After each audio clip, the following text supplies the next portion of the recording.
ନିଶ୍ଚିତ ଭାବରେ ମୋ ପାଇଁ ତଥା ଆମ ପଞ୍ଚାୟତ ପାଇଁ ଆଜି ଗୋଟେ ଗର୍ବର ଦିନ, ଗୌରବର ଦିନ। ମୋ ପଞ୍ଚାୟତରୁ 3 ଜଣ ପିଲା ଆଜି ବସ୍ତା ବ୍ଲକରେ ଟପର ହେଇଛନ୍ତି, ଫାର୍ଷ୍ଟ ସେକେଣ୍ଡ ଥାର୍ଡ ହେଇଛନ୍ତି। ସର୍ବାଗ୍ରେ ଅର୍ଦ୍ଧେନ୍ଦୁ ଶେଖର ପ୍ରଧାନ, ସିଏ ମୋ ପରିବାରର ପିଲା କହିଲେ ଅତ୍ୟୁକ୍ତି ହେବ ନାହିଁ। ପିଲାଟି ବେଳୁ ସିଏ ମୋ ସାଙ୍ଗରେ ଓତପ୍ରୋତ ଭାବରେ ଜଡ଼ିତ। ଆଉ ଦ୍ୱିତୀୟ ସ୍ଥାନ ଯିଏ ଅଧିକାର କରିଛି ଆମ ଗୋଲକନାରାୟଣ ହାଇସ୍କୁଲର ଅମୀୟ ରଞ୍ଜନ ପ୍ରଧାନ, ମୋନାଲିସା ସାହୁ ଏବଂ ଅମୀୟ ରଞ୍ଜନ ପ୍ରଧାନ 2 ଜଣ ଯାକ ସମାନ ନମ୍ବର ରଖିଛନ୍ତି।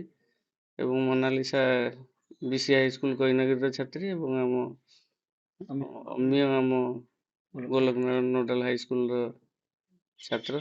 ସମସ୍ତଙ୍କୁ ମୋ ଅନ୍ତରରୁ ଅନେକ ଅନେକ କୃତଜ୍ଞତା, ସାଧୁବାଦ ଏବଂ ଅଭିନନ୍ଦନ ଜଣାଉଛି।